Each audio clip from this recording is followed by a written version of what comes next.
করোনায় ব্যবসা প্রতিষ্ঠান খোলা থাকলেও ক্রেতা সংকটে দুশ্চিন্তায় ব্যবসায়ীরা।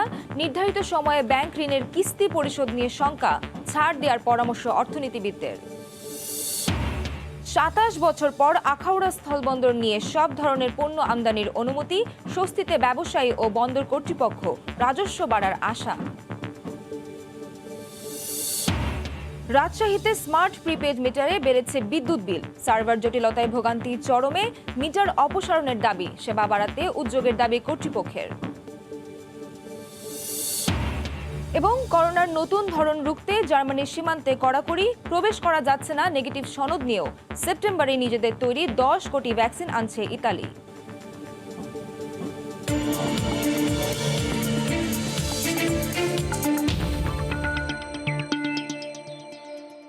দেখছিলেন শিরোনাম। আমন্ত্রণ জানাচ্ছি দেশ ও দেশের বাইরের অর্থ বাণিজ্যের নানা খবর নিয়ে আমাদের নিয়মিত আয়োজন এ সময়ের বাণিজ্যে।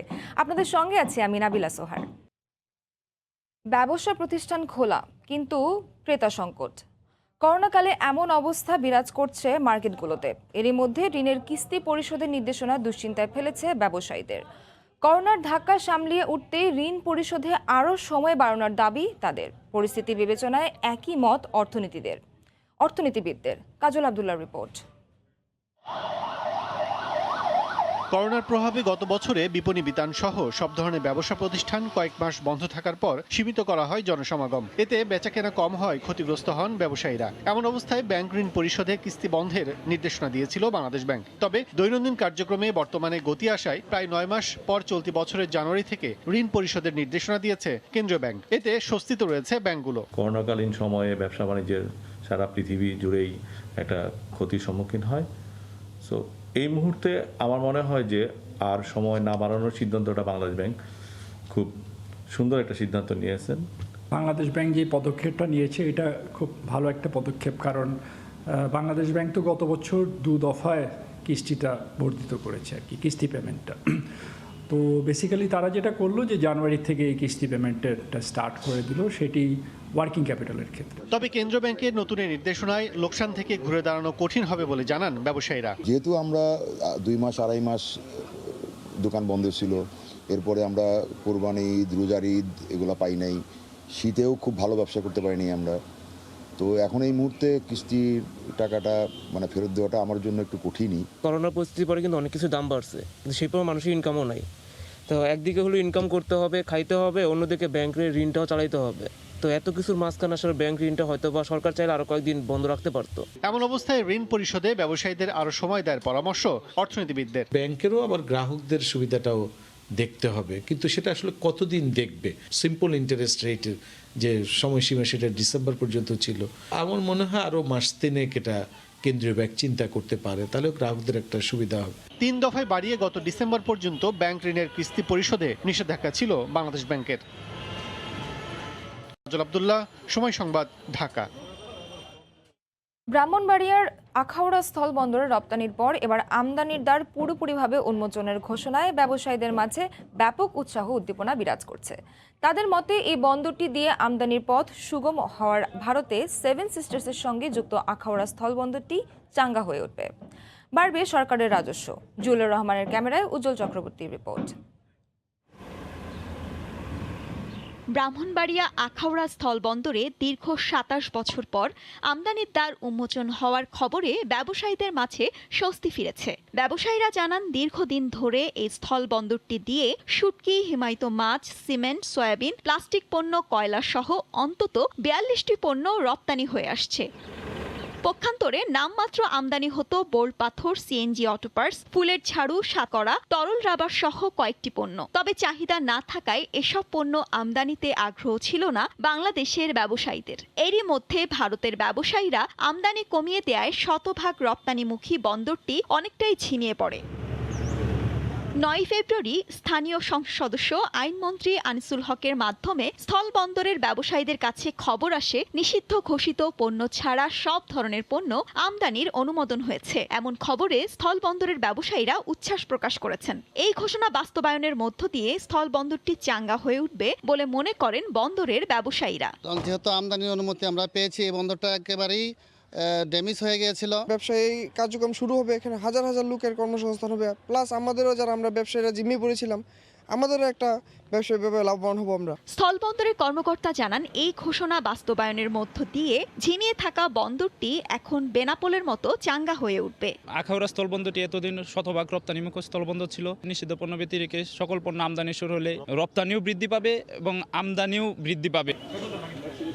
এদিকে বন্দরের রাজস্ব কর্মকর্তা জানান নিষিদ্ধ ঘোষিত পণ্য ব্যতীত সব পণ্য আমদানির সুযোগ দেওয়ায় বন্দরে রাজস্ব বাড়বে। তোমার আমদানি একবারে শূন্য পর্যায়ে বলা চলে, কোনো আমদানি নেই। দ্রুত বাস্তবায়ন করলে সরকারের রাজস্ব বৃদ্ধি পাবে এবং আখাউড়ার স্থলশুল্কের সন্ধ্যের ব্যবসায়ীরা উপকৃত হবে। 1994 সালে পোর্ট অফ কল হিসেবে ঘোষিত আখাউড়া স্থল বন্দরটি 2010 সালে পূর্ণাঙ্গ স্থল বন্দর হিসেবে যাত্রা শুরু করে। সময় সংবাদ, ব্রাহ্মণবাড়িয়া। রাজশাহীতে ডিজিটাল বৈদ্যুতিক মিটারের পরিবর্তে নতুনভাবে স্মার্ট প্রিপেড অথবা নর্দার্ন ইলেকট্রিসিটি পাওয়ার মিটার স্থাপনের কারণে বিদ্যুৎ বিল বেড়ে গেছে। পাশাপাশি সার্ভার সহ নানা জটিলতায় ভোগান্তিতে পড়ছেন বলে অভিযোগ গ্রাহকদের সঙ্গে একাত্মতা পোষণ করে অবিলম্বে নতুন মিটার অপসারণের দাবি জানিয়েছেন সামাজিক সংগঠনের নেতারা। তবে কর্তৃপক্ষের দাবি গ্রাহক সেবা বাড়াতে এমন উদ্যোগ নেওয়া হয়েছে। সাইফুর রহমান রকির রিপোর্ট। রাজশাহী মহানগরীর আলুপট্টি এলাকায় একটি বাড়িতে কোনো ধরনের নোটিশ ছাড়াই স্মার্ট প্রিপেড মিটার স্থাপন করে Northern electricity power company NESCO. এক পর্যায়ে গ্রাহকদের ক্ষোভের মুখে পড়ে নেসকোর কর্মচারীরা বাধ্য হয়ে পূর্বের ডিজিটাল মিটার লাগিয়ে চলে যান। প্রায় 2 মাস ধরে রাজশাহীর টিকাপাড়া, সাগরপাড়া, শিরোইল, আলুপট্টি, সাহেব বাজার সহ বিভিন্ন এলাকায় স্মার্ট প্রিপেড মিটার স্থাপনের কাজ শুরু করেছে নর্দার্ন ইলেকট্রিসিটি পাওয়ার কোম্পানি। গ্রাহকদের অভিযোগ, এই মিটার স্থাপনের পর থেকে তাদের বিদ্যুৎ বিল বেড়ে গেছে। এছাড়া নির্দিষ্ট সময়ের মধ্যে টাকা রিচার্জ করতে ব্যর্থ হলে বৈদ্যুতিক সেবা থেকে বঞ্চিত হচ্ছেন গ্রাহকেরা। পাশাপাশি সার্ভার সমস্যার কারণে স্মার্ট প্রিপেড মিটার নিয়ে ভোগান্তিতে পড়েছেন গ্রাহকরা। আমাদের ওইটাতে বিল কম আসতো, এটাতে আমরা টাকা ঢুকানোর সাথে কেটে নিচ্ছে। 1000 টাকা ঢুকালে 320 টাকা কেটে নিচ্ছে আগেই। কারেন্ট যে আপ ডাউন করছে, ঠিক মতো লোড টানতে পারছে না। কিভাবে প্রিপেড মিটার চালাতে হবে, কিভাবে কার্ড ঢুকাতে হবে, কিভাবে এটার ব্যবহার করতে হবে, সে বিষয়টা তো আমরা জানি না। এদিকে গ্রাহকদের হয়রানি কমাতে অবিলম্বে স্মার্ট প্রিপেড মিটার অপসারণের দাবি জানিয়ে বিক্ষোভ সমাবেশ করেছেন সামাজিক সংগঠনের নেতারা। সংবিধানের 27, 28, 29 ধারায় বলা আছে রাষ্ট্রের কাছে সেবা পাওয়ার। যদি এরকম বল প্রয়োগ করে তাহলে কিন্তু আমরা কঠোর আন্দোলনে যেতে বাধ্য হব। তবে নর্দার্ন ইলেকট্রিসিটি পাওয়ার কোম্পানির ঊর্ধ্বতন কর্মকর্তার দাবি, গ্রাহক সেবা বাড়াতে এমন উদ্যোগ নেওয়া হয়েছে। পরিচ্ছন্ন ব্যবহার করার লক্ষ্যেই আমরা স্মার্ট মিটার বসানোর যে উদ্যোগ গ্রহণ করা হয়েছে। এরই মধ্যে নগরীতে 2100 গ্রাহকের বাড়িতে স্মার্ট প্রিপেড মিটার স্থাপন করেছে northern electricity power company limited. আর গ্রাহক সংখ্যা 2,17,000। সাইফুর রহমান রকি, সময় সংবাদ, রাজশাহী। স্বয়ংক্রিয়ভাবে করোনা ভাইরাস ধ্বংস করার ডিভাইসযুক্ত উড়োজাহাজ বাংলাদেশ বিমানের বহরে এসেছে বলে জানিয়েছেন বেসামরিক বিমান পরিবহন ও পর্যটন প্রতিমন্ত্রী মোহাম্মদ মাহবুব আলী। আগামী 24 ফেব্রুয়ারি এবং 4 মার্চ বোম্বারডিয়ার -8-এর এমন আরও 2টি বিমান দেশে আসবে বলে জানান তিনি। মঙ্গলবার রাজধানীর ধানমন্ডিতে বিমানের সেলস সেন্টারের উদ্বোধনী অনুষ্ঠানে প্রতিমন্ত্রী বলেন, করোনা মহামারীর মধ্যেও বিমান বিদায় অর্থ বছরে মুনাফা অর্জন করেছে। বিমানের ব্যবস্থাপনা পরিচালক বলেন, মার্চ মাসের শেষ দিকে ঢাকা টরন্টো রুটে ফ্লাইট চালু করার লক্ষ্যে প্রস্তুতি নেওয়া হচ্ছে।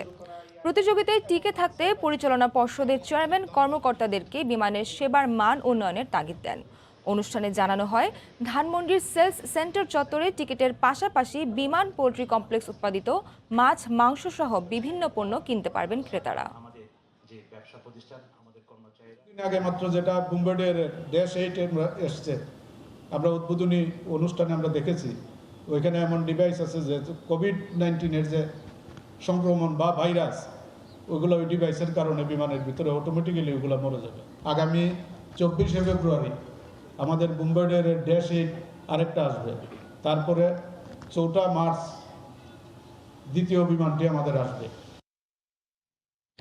আবারও মহাসড়ক উন্নয়নে বিশাল অঙ্কের অর্থ খরচ করতে যাচ্ছে সরকার। এবার ঢাকা সিলেট মহাসড়ক 4 লেনে রূপান্তরে কিলোমিটার প্রতি 81 কোটি টাকা খরচের অনুমোদন দিলেন একনেক। যদিও এটিকে অস্বাভাবিক বলতে নারাজ পরিকল্পনা মন্ত্রণালয়। মন্ত্রী বলছেন, জোর করে প্রকল্পের খরচ কমাতে চায় না সরকার, তবে অনুমোদন দেয়া হবে না অযৌক্তিক কোনো ব্যয়ে। গতকাল 19,844 কোটি টাকার 9টি প্রকল্পের অনুমোদন দিয়েছে একনেক। জুবাইর ফয়সালের রিপোর্ট। সড়ক নির্মাণের দিক দিয়ে দেশের ইতিহাসে দ্বিতীয় সর্বোচ্চ ব্যয় অনুমোদন দেয়া হয়েছে ঢাকা সিলেট মহাসড়ক 4 লেনে উন্নীত করতে। আর এই টাকা আসবে নির্দিষ্ট হারের সুদে এডিবির দেয়া 13,244 কোটি টাকার বিশাল অঙ্কের ঋণ থেকে, যা উন্নয়নশীল দেশে রূপান্তরের পর বাড়বে আরেক দফা। 209 কিলোমিটারের মহাসড়ক উন্নয়নে মোট ব্যয় 16,000 কোটি টাকা হিসেবে গড়ে কিলোমিটার প্রতি দাঁড়ায় 81 কোটি টাকায়। যদিও পরিকল্পনা মন্ত্রণালয় বলছে অন্য সড়কের তুলনায় কমানো হয়েছে এই প্রকল্পের খরচ। বেশি পড়েছে এটা বলা যায়। যে মিনিস্ট্রিতে যখন প্রজেক্ট প্রথম পায় তারাও এটা স্ক্রুটিনি করে 900 কোটি টাকা ব্যয় কমিয়েছে। আর আমাদের প্ল্যানিং কমিশনে আসার পরে আমরা মোট 340 কোটি টাকা আরো কেনাকাটায় বিতর্কিত ব্যয় প্রস্তাবনা রেখেই 1 বছর সময় আর 31 কোটি টাকা বাড়িয়ে সভায় অনুমোদন দেওয়া হয়েছে বেতারের সিলেট কেন্দ্রের উন্নয়ন প্রকল্প। 534 কোটি টাকা আর 1.5 বছর সময় বাড়ানো হয়েছে পায়রা বন্দরের টার্মিনাল নির্মাণ প্রকল্পেও। যদিও সংবাদ সম্মেলনে পরিকল্পনা মন্ত্রীর দাবি, অযৌক্তিক বরাদ্দ অনুমোদন দেয় না সরকার। গায়ের জুড়ে বা আরবিট্রারি কমা যা ব্যয় হওয়ার তাই হবে। কস্ট কম্প্রোমাইজ করে কোয়ালিটি কম্প্রোমাইজ করা যাবে না। জমির দামের ক্ষেত্রে আমাদের সরকার 3 গুণ বেশি দাম দিচ্ছে এখন যাদের জমি, তাকে রিহ্যাবিলিটেট করার জন্য এইটি দামও তো আপনার ধরতে হবে। প্রধানমন্ত্রী শেখ হাসিনার সভাপতিত্বে অনুষ্ঠিত সভায় কাজু বাদাম ও কফি চাষ বাড়াতে 211 কোটি টাকা আর বসতবাড়ির পড়ে থাকা জমিতে বাগান তৈরিতে 438 কোটি টাকা খরচের অনুমোদন দেয় একনেক। জুবাইর ফয়সাল, সময় সংবাদ, ঢাকা। কোভিড-19 প্রণোদনা প্যাকেজ সহায়তা ক্ষুদ্র ও মাঝারি খাতে নিশ্চিত করতে হবে বলে মনে করেন অর্থনীতিবিদ ও গবেষকরা। একই সঙ্গে কর ব্যবস্থার পাশাপাশি ব্যক্তি কোম্পানি মূলধনের ক্ষেত্রে শর্ত কমাতে হবে বলে মনে করেন তারা। মঙ্গলবার সানেম আয়োজিত এক ওয়েবিনারে এসব বলেন বক্তারা। দেশে ম্যানুফ্যাকচারিং খাতে 2010 থেকে 2018 পর্যন্ত প্রবৃদ্ধি ছিল 10%, যা পরের অর্থবছর পৌঁছে প্রায় 14%। প্রবৃদ্ধির ধারায় বাদ সাধে করোনার প্রভাব গত অর্থবছর নেমে এসেছে 5.84%। খুব ওয়ারিসাম। মঙ্গলবার সানেম আয়োজিত এক ওয়েবিনারে অংশ নিয়ে এসব তথ্য তুলে ধরেন চট্টগ্রাম স্টক এক্সচেঞ্জের চেয়ারম্যান আসিফ ইব্রাহিম। তিনি বলেন, করোনায় আশঙ্কাজনক অবস্থায় চলে গেছে দারিদ্র্যের সংখ্যা। ঘুরে দাঁড়াতে প্রণোদনা প্যাকেজ সহায়তা এসএমই খাতে নিশ্চিত করতে হবে সরকারকে। প্রাথমিক পর্যায়ে তৈরি পোশাক শিল্প ছাড়াও সামগ্রিকভাবে 19টা টোটাল স্টিমুলাস প্যাকেজ এই সরকার ঘোষণা করেছে। 12 বিলিয়ন মার্কিন ডলারের স্টিমুলাস প্যাকেজ। এটা কিন্তু বাংলাদেশের জিডিপির প্রায় 3.7%। এই স্টিমুলাস প্যাকেজটা সবচেয়ে ভালো ইউজ করেছে তৈরি পোশাক শিল্প। ওয়েবিনারে যুক্ত হয়ে ব্যবসায়ীরা বলেন, কর ব্যবস্থা ঢেলে সাজানোর পাশাপাশি একক কোম্পানির শর্ত শিথিল করতে হবে। 1% কোম্পানি করা হয়েছে ওপিসি, সেখানে মিনিমাম ক্যাপিটাল ধরা হয়েছে 25 লাখ। সেটাকে মাননীয় মন্ত্রী সাহেব বলেছে এটা অনেক হাই, এটাকে 5 লাখে নিয়ে আসা উচিত। এটা ওনারই সাজেশন ছিল, which I think it's a very good suggestion. So এখানে এটাও যদি করা যায় তাহলে ওই ওপিসি যেটা করা হয়েছে সেটা কিন্তু আমাদের কাজে দিবে। সানামের নির্বাহী পরিচালক সেলিম রায়হানের পরিচালনায় ওয়েবিনারে অংশ নিয়ে বক্তারা বলেন, দেশে করোনার ভ্যাকসিন কার্যক্রম শুরু হয় দ্রুতই অর্থনীতি আগের অবস্থায় ফিরবে। কাজল Abdullah, Somoy Sangbad, Dhaka. Personal care brand হিমালয়ার মেন্স ফেস ওয়াশের বাংলাদেশি ব্র্যান্ড অ্যাম্বাসেডর হলেন জনপ্রিয় মডেল ও চলচ্চিত্র অভিনেতা আরেফিন শুভ। এক সংবাদ বিজ্ঞপ্তিতে এই তথ্য জানিয়েছে হিমালয়া।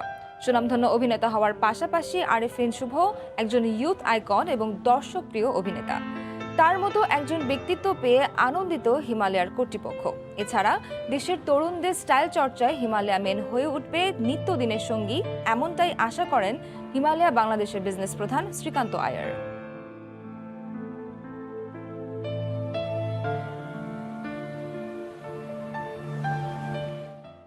ওয়ালটন এসিতে 21 বছর পর্যন্ত বিদ্যুৎ বিল ফ্রি পাওয়ার সুযোগ দেওয়া হচ্ছে। শুরু হয়েছে ওয়ালটন এসির ডিজিটাল ক্যাম্পেইন সিজন 9।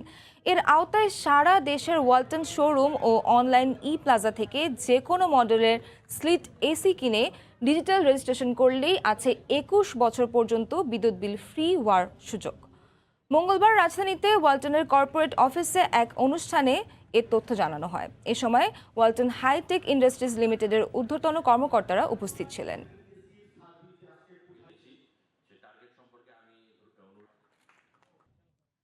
নওগাঁর হাটবাজারে সপ্তাহ ব্যবধানে ধানের দাম কমলেও বেড়েছে চালের দর। প্রকারভেদে প্রতি কেজি চালের দাম বেড়েছে 4 থেকে 5 টাকা পর্যন্ত। এ ব্যাপারে বিস্তারিত জানাতে এই মুহূর্তে মহদেবপুর হাটে আছেন সহকর্মী এমআর রকি। সরাসরি চলে যাচ্ছি তার কাছে। রকি, ধন্যবাদ নাবিলা। আপনাকে জানিয়ে রাখি, আপনি জানেন চালের বাজার কিন্তু এখন কিছুটা ঊর্ধ্বগতি চলছে, তবে বিপরীত চিত্র কিন্তু আমরা আজকে ধানের হাটে এখানে লক্ষ্য করছিলাম। বিশেষ করে চিনি আতপ ধান যেটা রয়েছে, এই ধানের দর কিন্তু প্রতি মনে গেল 1.5 সপ্তাহের ব্যবধানে 150 টাকা পর্যন্ত কমে এখানে কেনা বেচা চলছে। এবং হঠাৎ করে কিন্তু এরকম দর কমে যাওয়ার কারণে আমরা লক্ষ্য করছিলাম সাধারণ যারা কৃষক তারা বেশ অস্বস্তি লক্ষ্য করছেন। তাদের অভিযোগ যে এই সময়টাতে কোনো কারণ ছাড়াই ধানের দর এইভাবে নিচে নেমে যাওয়াটা আসলে ব্যবসায়ীদেরই দিকে তারা তীর ছুটছেন, যে ইচ্ছা করি তারা এই ধানের দরটা কমিয়ে দিয়েছে। আরেকটি বিষয় হলো যে গেল সপ্তাহের ব্যবধানে চালের দর কিন্তু লাফিয়ে প্রতি কেজিতে 3 থেকে 4 টাকা পর্যন্ত এখানে বৃদ্ধি হয়েছে। অন্যদিকে মোটা জাতের যেসব ধান এখানে কিনা বেচা চলছে, এটা কিন্তু 1180 টাকা থেকে সর্বোচ্চ এখানে বিক্রি হচ্ছে 1200 টাকা দরে। আর অন্যদিকে চিনি আতপ যে ধানটা রয়েছে, এই ধান কিন্তু গেল 2 সপ্তাহ আগেও বিক্রি হয়েছিল 1750 টাকা মনে, কিন্তু এখন সেটা বিক্রি হচ্ছে আজকের হাটে 1600 টাকা থেকে 1620 টাকা মনে। তবে হঠাৎ এরকম দর কমে যাওয়াকে আসলে কোনোভাবে তারা মেনে নিতে পারছেন না। কৃষকরা বলছেন যে এবছর দেশের উৎপাদন অনেকটা কম হয়েছে এবং নানা প্রাকৃতিক দুর্যোগ ছিল, এসব কারণে কিন্তু খরচের হার অনেক বেশি, কিন্তু দর কমে যাওয়ার কারণে তারা অনেকটা আর্থিক ভাবে শেষ মুহূর্তে এসে অনেকটা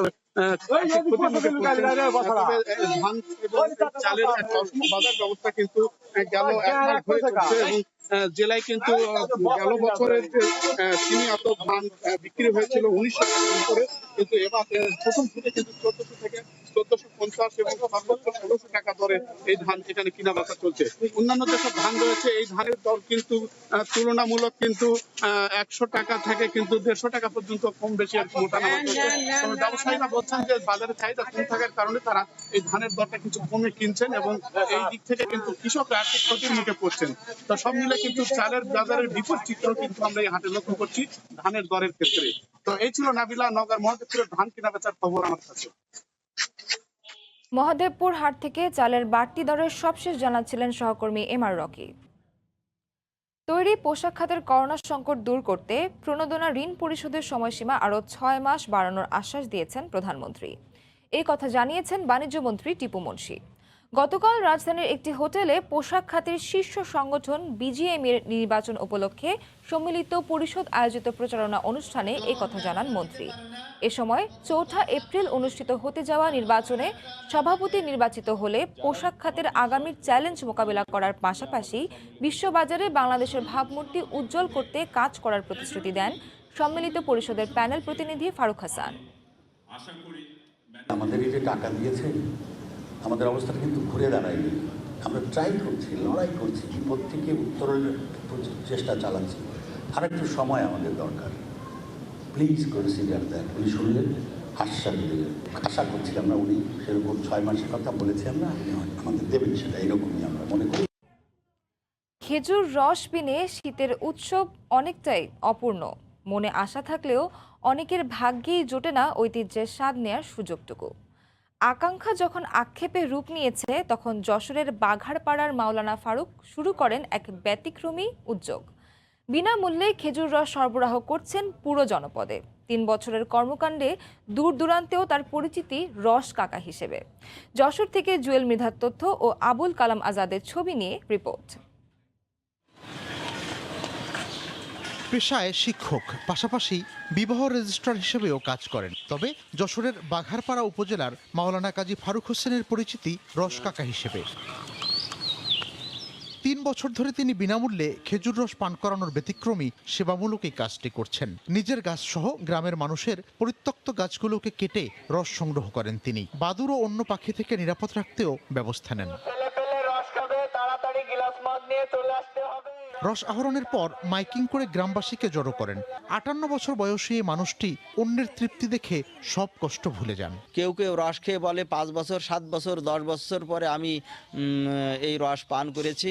যখন মানুষের হাতে 1 বোতল রস দিই, তখন মনে হয় যেন 1000 টাকা দিলেও তারা এত খুশি হয় না। পরিবারের সদস্যরাও যথাসাধ্য সহায়তা করেন কাজী ফারুক হোসেনকে। তার সঙ্গে যে রস আনি এবং আমরা 2 জন আমার ভাই আছে, নিজ হাতে আমরা বিতরণ করি। এলাকাতে এখন আর আগের মতো কেউ রস রস আহরণ করেন না বলে অনেকেরই সুযোগ হয় না রস পানের। স্থানীয় জনপ্রতিনিধির মতে তার এলাকায় এমন কাজ ব্যতিক্রমধর্মী। গাছের তো অভাব আছেই, গাছেরও অভাব আছে। কত মুরব্বীর মন চায় যে আমরা একটু রস খাই, কিন্তু কোথাও পাই না। বিনামূল্যে রসটা আমরা পাই, আর উনি খুব খুশি হয় আমাদেরকে রস খাওয়ায়। মাইকিং করেছে, তারপরে আমরা চলে আসি রস খাইতে।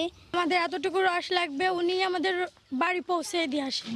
যদি কোনো লোকজনের এসে বলে যে আমার জামাই আসছে, মেয়ে আসছে, আমাদের একটু পিঠা খাওয়াতে হবে, তখন উনি রসটা নিয়ে পাড়ে নিয়ে তার বাড়িতেই পৌঁছায় দেয়। চলতি বছর কাজী ফারুক হোসেন 60টি খেজুর গাছ থেকে রস আহরণ করছেন। এ কাজের পাশাপাশি বিভিন্ন ধরনের ফলের গাছ লাগিয়ে পরিবেশ রক্ষায়ও অবদান রাখছেন তিনি। সময় সংবাদ, যশোর। এ সময়ের বাণিজ্যের শীর্ষ সংবাদগুলো জানিয়ে দিচ্ছি আরও একবার। ভোজ্য তেলে বাজার নিয়ন্ত্রণে দাম বেঁধে দিল সরকার। খোলা সয়াবিনের খুচরা মূল্য 115 টাকা, বোতলজাত 5 লিটার কিনতে হবে 610 টাকায়। 2 সপ্তাহ পর দাম পুনর্মূল্যায়ন। করোনায় দোকানপাট খোলা থাকলেও ক্রেতা সংকটে দুশ্চিন্তায় ব্যবসায়ীরা। নির্ধারিত সময়ে ব্যাংক ঋণের কিস্তি পরিশোধ নিয়ে শঙ্কা, ছাড় দেওয়ার পরামর্শ অর্থনীতিবিদদের। এবং রাজশাহীতে স্মার্ট প্রিপেড মিটারে বেড়েছে বিদ্যুৎ বিল। সার্ভার জটিলতায় ভোগান্তি চরমে। মিটার অপসারণের দাবি, সেবা বাড়াতে উদ্যোগের দাবি কর্তৃপক্ষের।